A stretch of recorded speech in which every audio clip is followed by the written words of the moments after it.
Увечері 10 вересня 1933 року тричі колишній прем'єр-міністр Франції Едуар Еріо зійшов з поїзда. Рига стала першим містом вільного світу після 2 тижнів подорожі країною рад. Гучний тріск фотоспалахів приглушував вигуки репортерів. У запитаннях ясно було чути про потьомкінські села і голод в СРСР. Ці слова раптово розлютили Еріо.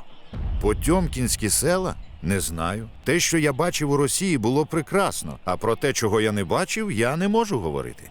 Газети докладно описували емоції колишнього прем'єра Франції. Запитання про голод вивело його з рівноваги. Голод? Це брехня. Чистісінька, чистісінька, чистісінька брехня. –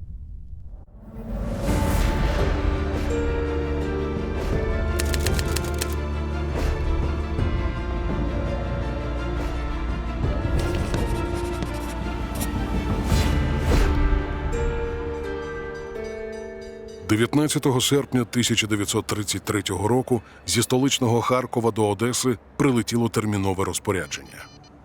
Цілком таємно. У зв'язку із відвіданням колишнього французького прем'єра Еріо низки міст УСРР пропоную здійснити такі заходи. Далі йшов перелік із 25 пунктів.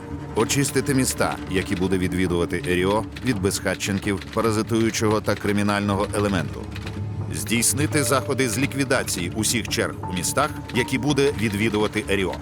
Посилити освітлення промислових підприємств, особливо Дніпрогесу та алюмінієвого комбінату, які відвідуватиме Еріо, на предмет виявлення можливих контрреволюційних вилазок.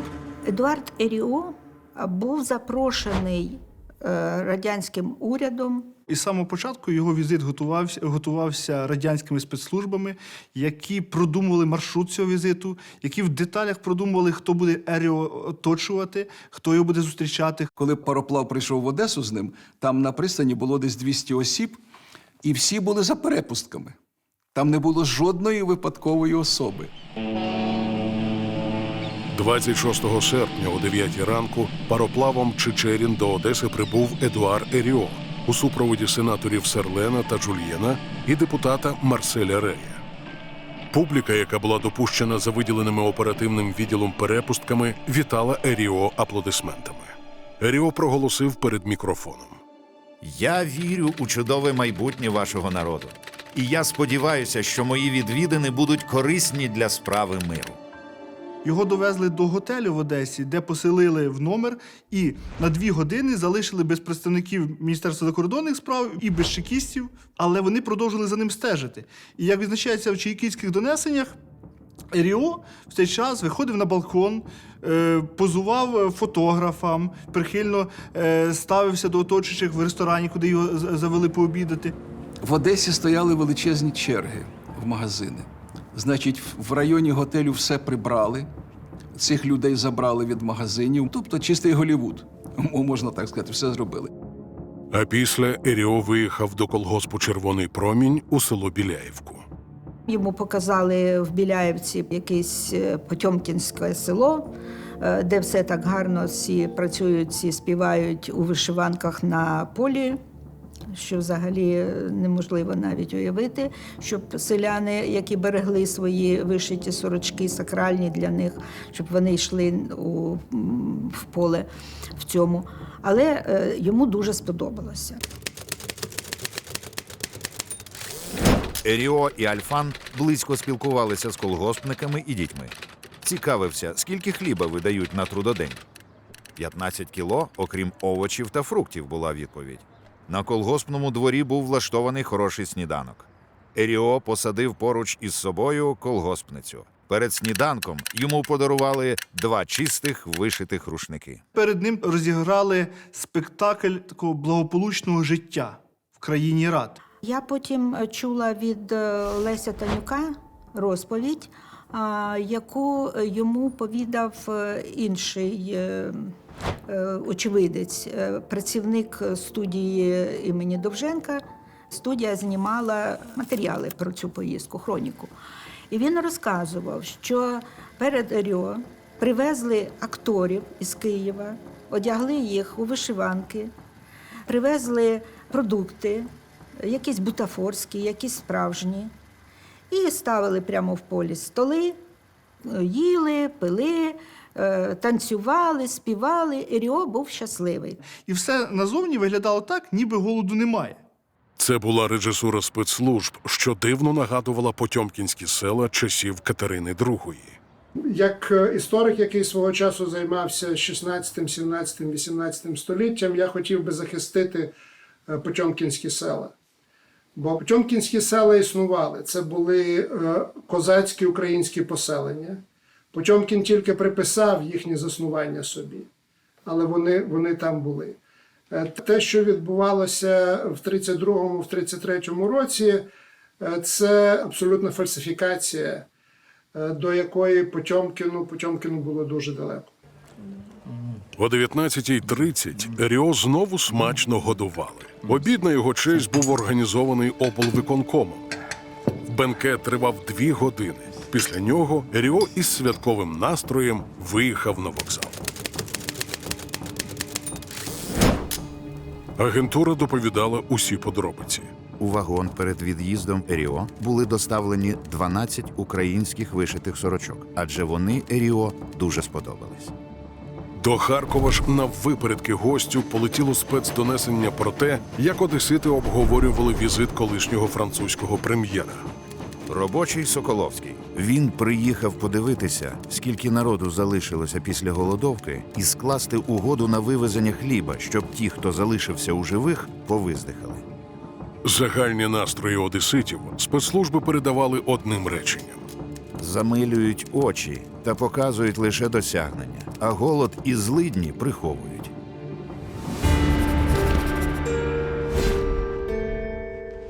За 3 місяці до приїзду Еріо в Україну Нестор Білоус звично записував хроніку дня. 20 травня 1933 року. Щодня люди мруть від голоду. Сільрадою призначена санітарна комісія для прибирання трупів та їх похорону. Адже хоронити тих людей нема кому. Тож тепер сільрада виганяє людей, риють велику яму, душ на 10 і тоді заривають. Нестор Білоус – житель села Леб'яжє Печеніського району Харківської області. Це село розташоване на колишньому дикому полі, яке було заселено українськими селянами з правобережжя у 16-17 століттях. Свій щоденник він вів із 11-го року. В нього записував як події, пов'язані із власним життям, одруження, народження дітей, так і речі, пов'язані з господарюванням. Але пізніше, от починаючи із 29-го року і до 33-го року, щоденник Білоуса – це фіксація нищення українського села. Тому цей щоденник він є не тільки літописом села Лебяжого, він є літописом взагалі геноциду української нації в 32-33 роках. 31 травня. Дощі йдуть весь час уже 2 тижні, а люди мруть своїм чередом. 10 червня 1933 року. Люди вмирають голодною смертю на залізничних станціях, у Харкові, на полі, і ніхто не прибирає. Наприклад, Костенко Микола помер біля Таганки. Вже цілий місяць, і ніхто не прибрав трупа. І нема нікому діла, що труп вже розклався. 28 червня. Дощі весь час ідуть дуже великі. День і ніч. А люди, знай, мруть голодною смертю. Газета «Вісті ВУ ЦВК» повідомляла, що 27 серпня о 10:40 Еріо прибув до Києва. Там він мав широку екскурсійну програму. Його провели в Києво-Печерську лавру, показали музей, який знаходиться в Києво-Печерській лаврі. Пізніше його привели в Софію Київську, і там він застав молебень в храмі, який вже декілька років не працював. Газета «Ізвєстія» на першій шпальті гаряче вітає приїзд Еріо. Саме він першим з французьких політиків відвідав СРСР у 1922 році. У 1924-му визнав радянську владу, а 1932 року уклав франко-радянський пакт. Еріо безсумнівно належить до числа тих принципових буржуазних політичних діячів, які у належний спосіб оцінюють міжнародну політичну роль СРСР. Того ж дня Еріо відбув до Харкова. Його поїзд наближався до столиці відчаю. 31 травня консул Королівства Італії у Харкові Градиніго надиктовував секретарю текст чергового таємного повідомлення для Муссоліні. Вважаю за доцільне навести кілька епізодів, які ілюструють ситуацію. Товариш Френкель, член колегії ДПУ, звірився одному нашому знайомому, що в Харкові на дорогах щоночі збирають близько 250 померлих від голоду. Зі свого боку можу посвідчити, що я бачив, як опівночі перед консульством проїздили вантажівки, які везли 10-15 трупів. Серджо Градиніго у 1933 році був консулом Королівства Італії у Харкові. В останній день весни 1933 року він відправив до Рима докладну доповідь. Консул назвав її «Голод і українські питання». Градиніго писав послові Аттоліко, який був одним із найкращих послів Італії в Москві. А потім Аттоліко надсилав звіти Градиніго Муссоліні. І маємо розуміти, що йдеться про рапорт, написаний у момент найвищої смертності від голоду. Серджо Градиніго продовжував свій рапорт до Рима. Вранці 21 травня на базарі мертві лежали звалені, мов купи ганчір'я, у багні та людських екскрементах. Їх було десь із 30. Вранці 23 числа я нарахував їх 51. Дитина смоктала молоко з груді мертвої матері. Обличчя її було сірого кольору. Цей рапорт великий за обсягом. Наведені факти вражають. І це рапорт, де Градиніго фактично проживає трагедію. Є її учасником, де подає справжні свідчення, щоб розказати про речі, на мою думку, напрочуд правдиві та важливі. Начальник Харківського обласного управління ДПУ Зиновій Кацнельсон інформував вище керівництво про зміни ситуації на вулицях Харкова. Якщо за лютий було підібрано 431 труп, за березень – 689, за квітень – 477, то травень дає 992 трупи. 22 червня Градиніго зафіксував у черговому повідомленні. Представники уряду визнали, що людські втрати лише в Україні становлять 9 мільйонів душ.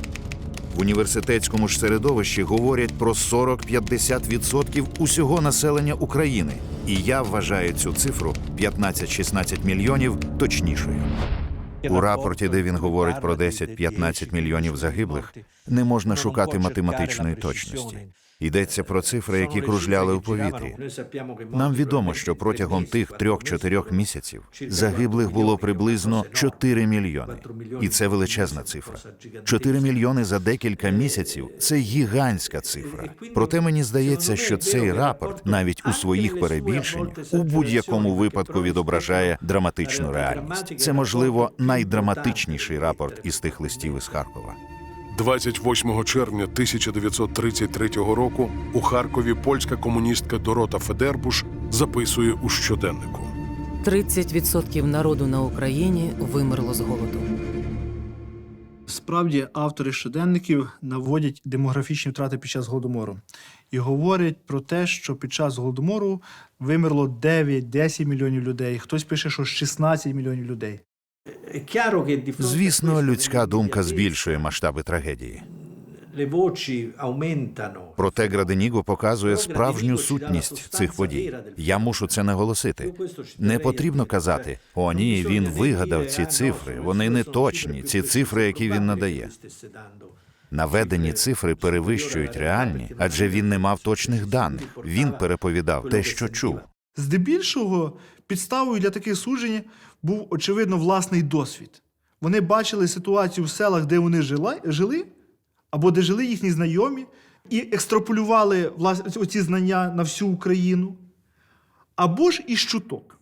Проєкт «Мапа» був створений у Гарвардському університеті для оцінки імовірної кількості загиблих під час Голодомору 1932-33 років. Дуже важко було оцінити масштаби того, що сталося. І якраз проект «Мапа» накладається на карту. І найбільш враженими регіонами були регіони середнього поясу України, Переважно голод, який не є штучний, не такого типу, який був в 32-33 році.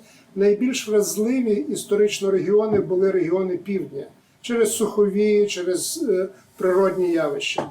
І тому люди традиційно вважали, що якщо у нас так погано, то південь взагалі має вимирати. Але те, що мапа показує, що південь відносно був у кращому стані, ніж були центральні ці регіони, зокрема Полтавщина, Південна Київщина, частина сьогоднішньої Вінниччини.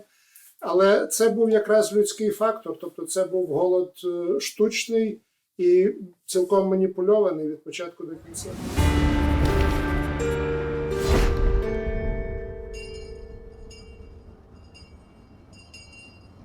Увечері 28 серпня РІО приймали у Харкові за вечерею. Пригощав голова Ради народних комісарів Української СРР Влас Чубар. Офіційні ізвістія писали наступного дня.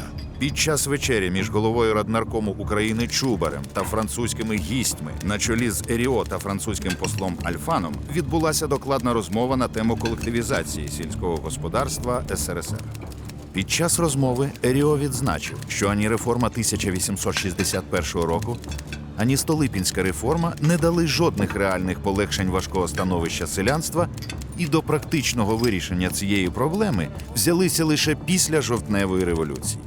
Наприкінці вечері видатні українські артисти ознайомили гостей із низкою творів української музичної та вокальної творчості.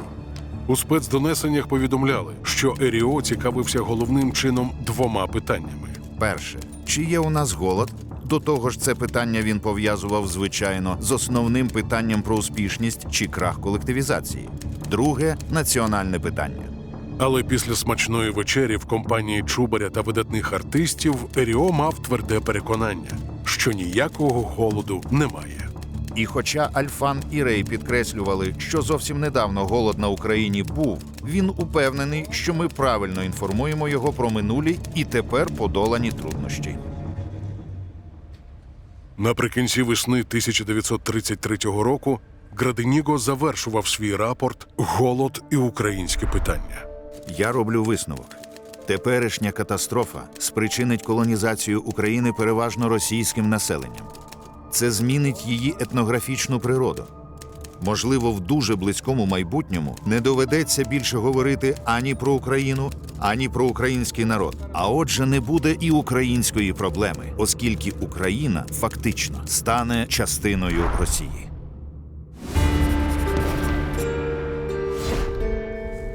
Лише останніми роками стали доступні для вивчення матеріали про ще одне жахливе явище, породжене Голодомором. Канібалізм виник ще в 1932 році. Це було зафіксовано в документах ГПУ, яким ГПУ мало право такі речі фіксувати. Не лише у Радянському Союзі. Наприклад, під час Великого китайського голоду за часів Мао Цзедуна в 50-х роках. Такі практики є поширеними у Великому страшному голоді. У тому сенсі, що були люди, маса людей, які йшли на крайнощі, які порушували табу не їсти людську плоть. Поява канібалізму – це є ознака комуністичного режиму. Сам режим канібальський був з самого початку, тому що він в основі був антилюдяний, він був антигуманний. Це була частина тої системи, яка була тут запроваджена. А також були випадки божевілля. Повідомляли, що матері їли власних дітей. Це страшні речі, але вони відомі не тільки з часів Голодомору в Україні.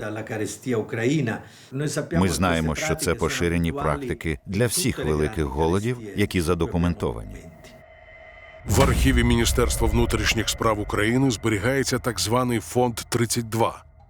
У цьому фонді незліченна кількість справ канібалів.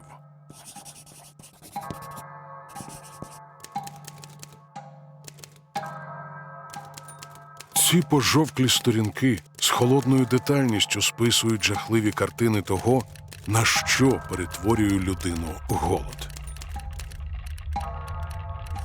Моторошні подробиці і буденні пояснення обвинувачених у цих справах важко читати. а тим паче промовляти вголос. –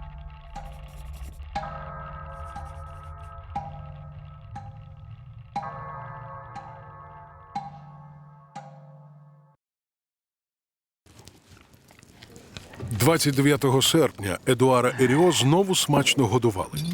Цього разу колишній прем'єр Франції пригощався в компанії академіків Олександра Вінтера та Бориса Відінєєва, керівників будівництва гордості СРСР Дніпрогесу. Офіційні «Ізвєстія» так повідомляли про емоції французького гостя. О 12:45 Еріо в'їжджає на Дніпровську греблю. На правому березі, який потопав у зелених садах, у спілому ароматі квітів, на веранді нового ресторану дружній сніданок гостей разом із керівниками Дніпровського будівництва. Під час сніданку Еріо продовжує розпитувати про Дніпробуд, про потужність інших електростанцій Союзу. З верхньої веранди ресторану гості оглядають широку панораму будівництва. Еріо каже: «Це все схоже на утопічне місто Велса. Вдосталь води, прекрасні споруди, справжня повінь зелені, багатообразні гіганти». 4 дні Еріо відвідував Біляєвку, великі міста України, Ростов-на-Дону. Наступні 10 днів колишній прем'єр Франції перебував у Москві. До Риги Едуард Еріо прибув увечері 10 вересня. У запитаннях репортерів ясно було чути про потьомкінські села і голод в СРСР. Ці слова раптово розлютили Еріо. Голод – це брехня. За півроку до Ризької прес-конференції колишнього французького прем'єра Еріо відбулася інша – у Берліні. Її давав колишній секретар колишнього британського прем'єра Девіда Ллойда Джорджа Гарет Джонс, що повернувся з СРСР після поїздки Україною. Гарет поїхав із Радянського Союзу прямо до Берліна, де він розказав про жахи, які він сам бачив власними очима. Він написав цю історію, він її оприлюднив, він дав про це прес-конференцію. Він розповів про початок Голодомору, і це справді викликало неабияку реакцію у світі. У залі в Берліні було 2 американських журналістів, лауреатів Пулітцерівської премії, які написали про це негайно. Джонс оголомшив їх вісткою. В СРСР від голоду загинуло вже 1 мільйон людей. Усюди було чути: «У нас нема хліба. Ми вмираємо з голоду». Того ж дня звіт про подорож Джонса публікують американські газетярі. Пулітцерівський лауреат Губерт Ренфро Нікербокер у Нью-Йорк Івнінг Пост, а за ним Едгар Енсел Моврер із Чикаго Дейлі Ньюс. У Берліні вибухнула інформаційна бомба. Але на публікації Джонса була миттєва реакція. Це був матеріал у Нью-Йорк Таймс, який написав чоловік на ім'я Волтер Дюранті. Роком раніше, у 32-му році, він отримав Пулітцерівську премію. Після цього його вважали чи не найкращим журналістом у світі.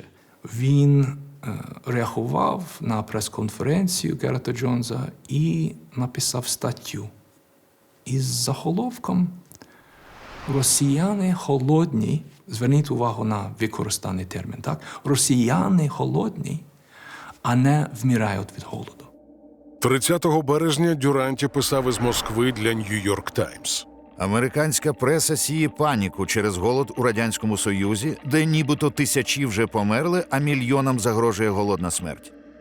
Джерело цієї паніки – Гарет Джонс. З'ясувалося, що містер Джонс влаштував собі 40-мильну прогулянку селами навколо Харкова і засмутився побаченим.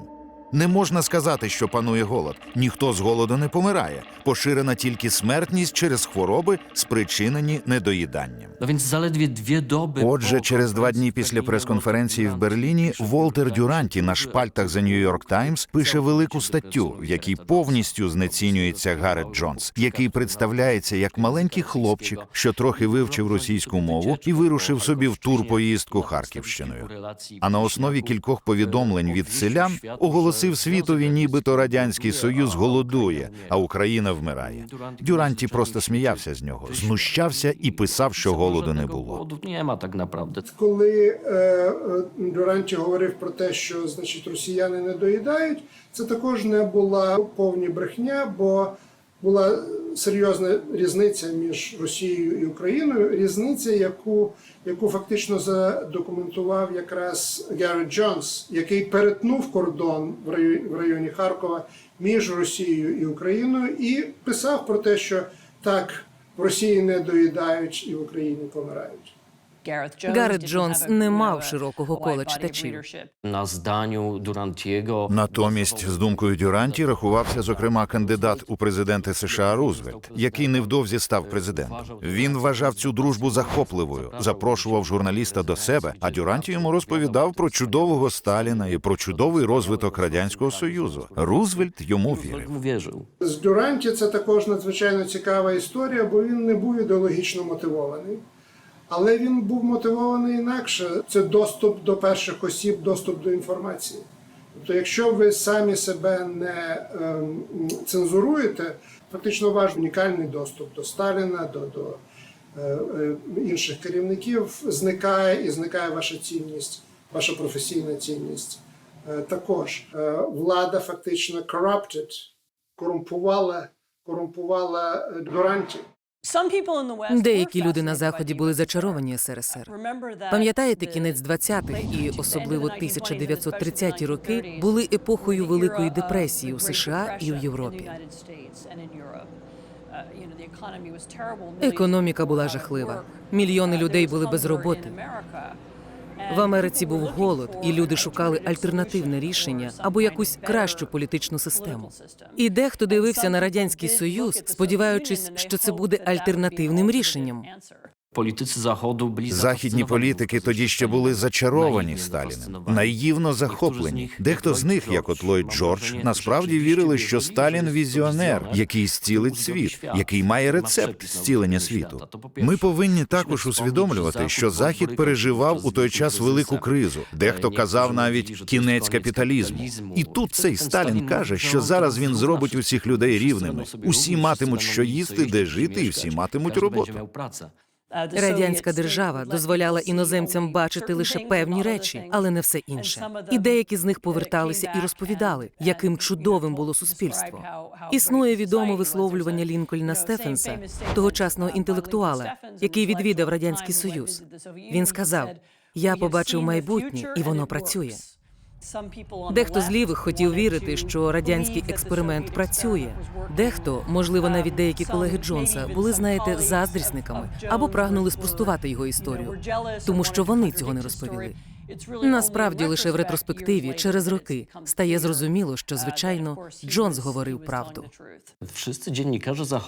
Усі західні журналісти, які в той час перебували в Москві, писали під диктовку Дюранті і Сталіна. Багато років по тому один із них, Юджин Лайонс, зізнався, що в готелі «Метрополь» вони змовились. У книзі «Відрядження в утопію» Лайонс згадує про зустріч із куратором іноземних журналістів у Москві Костянтином Уманським. Ми довго торгувалися в дусі джентльменського «ти мені, я тобі», осяяні золотозубою усмішкою Уманського. І нарешті випрацювали формулу спростування. У досить обтічних висловах, щоби потішити наше сумління, ми визнали, що чортів Джонс – брехун. Закінчивши цю брудну справу, хтось замовив горілку і закуски. Пиятика в компанії радянського цензора тривала до ранку. Вже незабаром більшість іноземних кореспондентів у Москві спростували слова Джонса у один голос і майже в ідентичних формулюваннях.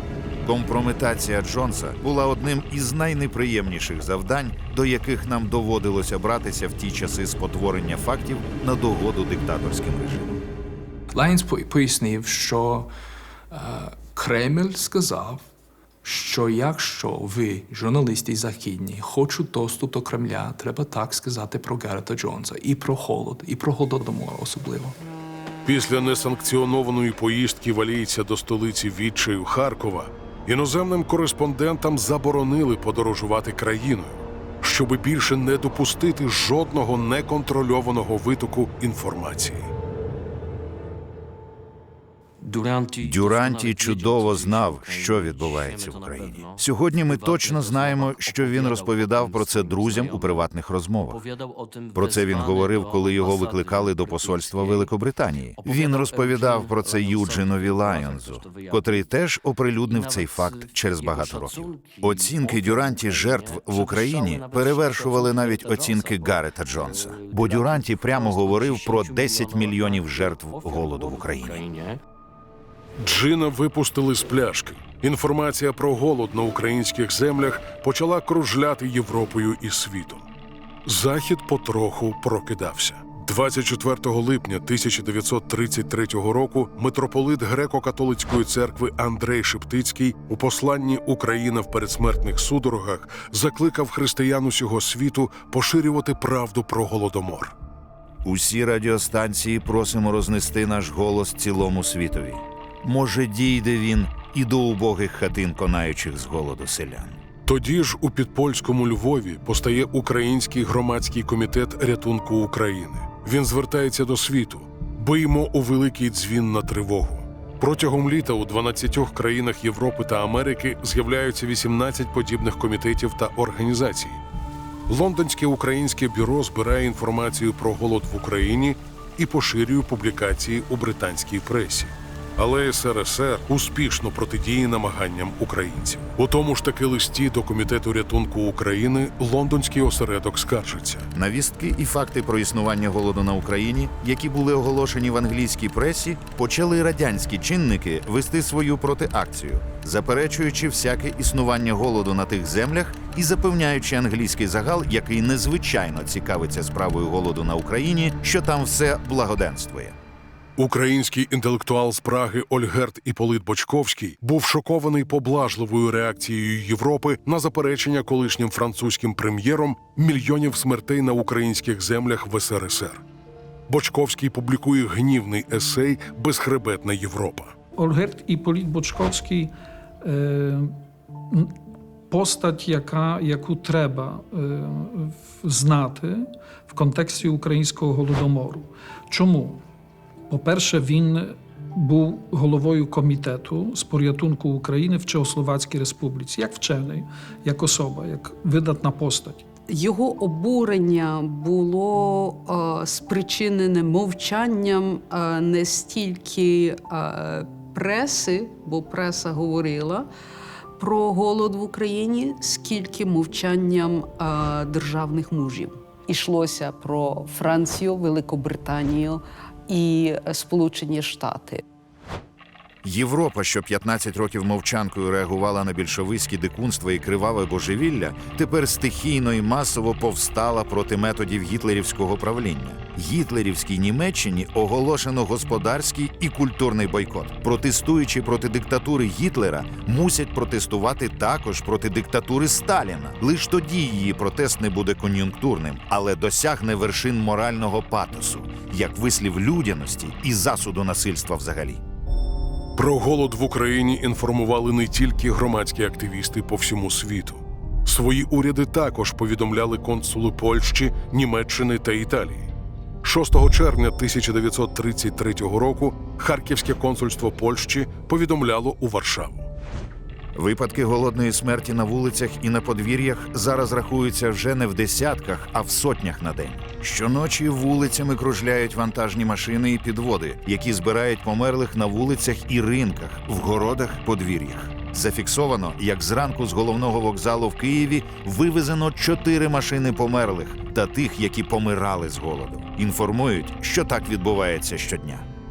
16 червня генеральний консул Німеччини у Харкові звітував міністру закордонних справ Константіну фон Нойрату в Берлін.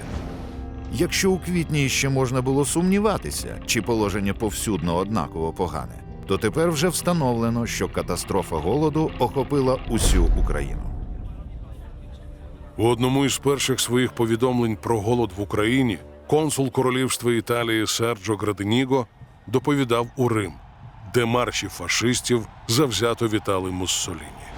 Голод далі чинить масове людиновбивство у таких грандіозних масштабах, що геть не зрозуміло, як світ може залишатися байдужим до подібної катастрофи, і чому міжнародна преса, яка так ревно закликає весь світ осудити Німеччину, сором'язливо мовчить супроти цієї бійні, організованої радянським урядом.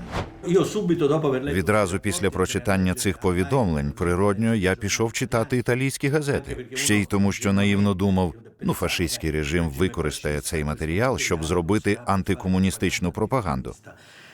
Італійські газети того часу рясніють статтями про великі успіхи радянського сільського господарства. Італійська громадськість абсолютно нічого не знала про ці речі. Це дуже вражає.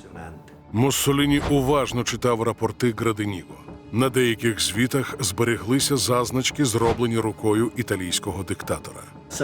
Ми знаємо, що він їх прочитав. Проблема в тому, що Муссоліні вирішив, що італійська держава і нація повинні мати хороші відносини з Радянським Союзом.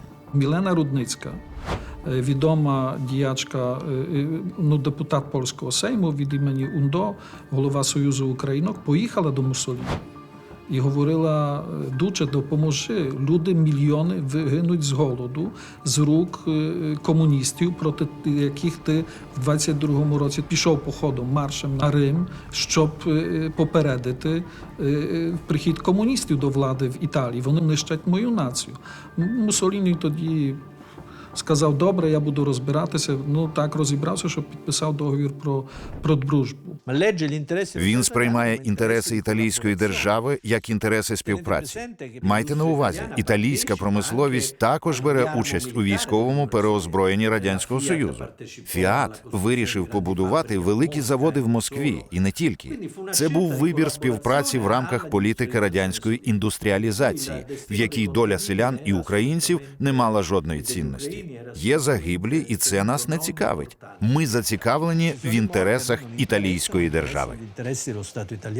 Серпень 1933 року Радянський Союз з фашистською Італією заключає договір про дружбу. Фашистська Італія не засуджує комуністичний Радянський Союз. Італія на той час вже була фашистською країною, а отже, ліберальні цінності, які сповідував Бочковський, стали чужими у цій країні. Тобто сподіватися на Італію тут не було чого. Навесні 33-го року Папа Римський, Пій XI, він хотів звернутися до Сталіна і запропонував холодячим якусь матеріальну гуманітарну допомогу. І його кардинал-держсекретар Юджініо Пачеллі, він відмовився від цієї пропозиції Папи Римського, тому що він боявся Сталіна. Він думав, що така пропозиція розлютила б Сталіна і поставила б католиків в Радянському Союзі під загрозу. Знав Ватикан, знав сам Папа Римський, але він вирішив не говорити про Голодомор, адже боявся звинувачень, мовляв, критикуючи Сталіна, він віддає перевагу фашизму і Гітлерові, віддає перевагу одному диктаторові за рахунок другого. Ватикан просто умив руки і нічого про це не говорив. Абсолютний фейк поширений в тодішній Європі, в тодішньому світі, що за голосами про те, що в Радянському Союзі, а зокрема в Україні, є голод, стоїть Гітлер. Бо ж Гітлер 30 січня 1933 року дійшов до влади, і, звичайно, вони ж проти більшовиків, антикомуністи, то, напевно, вони за цим стоять. А це був абсолютний фейк. Тому що до листопада 33-го, а по суті до січня 34-го року Гітлер провадив політику так звану Рапалу, тобто Союзу, Радянського Союзу з Третім Райхом. Більше того, хочу вам сказати, що Гітлер і Геббельс, вони зупиняли інформування німецької громадської думки про голод, який був в Радянському Союзі, і в Україні, зокрема. Вони допускали допомогу своїм німцям і протестантам в Німеччині збирати кошти, але вже не говорити про це, що це був голод проти українців. 1933 рік був роком найбільшої кількості смертей від голоду. І це також рік, коли Гітлер прийшов до влади в Німеччині. Тож мотиви колишнього прем'єр-міністра Франції були такими ж, як і мотиви британських дипломатів, які знали, що розгортається голод. Їхніми мотивами був страх перед Гітлером. Вони бачили посилення німецької могутності. Вони припускали, що їм знадобиться якийсь альянс з Радянським Союзом. І тому вони намагалися ігнорувати, замовчувати або применшувати голод для того, щоб залишатися у дружніх стосунках зі Сталіним. Франція тоді вважала, що найголовнішим її противником є Німеччина. Політика була французька така, що в 1935 році заключили політичний і військовий союз з Радянським Союзом. Я не думаю, що Сполучені Штати, якщо ви маєте на увазі президента і керівництво Білого дому, не думаю, що вони знали про масштаби голоду. Вони не бачили жодних звітів, які б розкривали масштаби терору і голоду, що коїлися в Україні. Вони розглядали визнання Радянського Союзу як спосіб протистояти Гітлеру в Європі. Отже, знову була геополітика. І я думаю, що вони також сподівалися, що тісніші стосунки з Радянським Союзом принесуть певну економічну вигоду. Голод в Україні не єдиний феномен трагічної світової історії, який світ не помітив чи не помічає. Тобто світ не помічав війну в Україні на протязі 8 років. Сполучені Штати Америки в 1932-1933 році абсолютно зосереджені на тому, як припинити економічні наслідки своєї кризи, і дивляться на світ через призму саме цих своїх безпосередніх завдань. З книги Енн Еплбом ми знаємо, що польський уряд добре знав про ситуацію в Україні. Утім, польський уряд поводився подібно до Ватикану. Не казав нічого, бо щойно підписав пакт про ненапад з Радянським Союзом. Поляки тоді не хотіли сваритися зі Сталіним, бо хотіли з ним мати угоду. Тому не говорили про становище сусіднього народу. Отже, бачимо, що всі навколо, починаючи від Польщі і закінчуючи американцями, просто вмили руки, відвернули очі і робили вигляд, що не бачать, як гинуть мільйони людей. 15 липня Нестор зробив дуже особливий запис. Померла мамаша об 11 годині вечора на 68-му році життя. Померла через недоїдання. Він не хотів розкривати душу навіть своєму щоденнику. Але воно вирвалося, бо він слово «мамаша» написав з великої літери. І це дуже характерно для українських сімей, коли мати називали на «ви». У 40 кілометрах від Харкова в селі Велика Бабка вчителька Олександра Радченко теж вела щоденник. На Україні вимирають цілі села. Розповідав мені в Харкові один агроном. Він їздив у Полтавську область укладати угоди на посів буряка. Це було ще ранньою весною. Уїхав до села, мертва тиша охопила його. Заходив у хати зі своїм товаришем. Бачив мертвих, які почали розкладатися. У дитячих яслах бачив мертвих дітей і нянь. Поля прибирати не було кому. Посилали службовців та робітників з міст. Цілий той рік радянські газети інтенсивно писали про голод. Але у Штатах та Великій Британії. Ось лише заголовки харківських газет. Колонни голодного походу рухаються із всіх боків північноамериканських Сполучених Штатів. Загони голодного походу в Лондоні. Криваві сутички між безробітними і поліцією. А 14 грудня 1933 року газета «Правда» повідомила про вручення послом США Вільямом Буллітом вірчих грамот голові Центрвиконкому СРСР Михайлові Калініну. На другий день та сама «Правда» опублікувала звіт про черговий виступ Едуара Еріо в Парижі про досягнення в СРСР. Газета писала на першій шпальті. Доповідь Еріо неодноразово переривалася оплесками. Після доповіді публіка влаштувала Еріо довготривалу гарячу овацію. Саме відтоді замовчення голоду стало цілковитим. Ще через рік, у вересні 1934 року, СРСР був запрошений вступити до Ліги націй. Рок 1933 1933 рік показав, що найгірші речі можна робити абсолютно безкарно при мовчанні всього світу, який відводить очі. На мій погляд, це насправді могло відкрити шлях і дати зрозуміти іншим диктаторам, іншим злим людям у цьому світі, які прийшли до влади, наприклад, у Німеччині, що можна чинити абсолютно схожі злочини. Ну, якщо Сталіну вдалося, то чому б нам не вдалося? Сталінові się udało, to dlaczego nam się ma nie udać? Ну, я не буду оригінальним в тезі, яку скажу, бо її сказав вже Тимоті Снайдер. Він сказав, що Голокосту не було б, коли б не було Голодомору. Звичайно, є спільне підґрунтя. Було абсолютне презирство до всіх моральних норм. І ця ідея про те, що будь-який вчинок можливий і що ви можете зробити що завгодно, ось у цьому і криється спільне підґрунтя.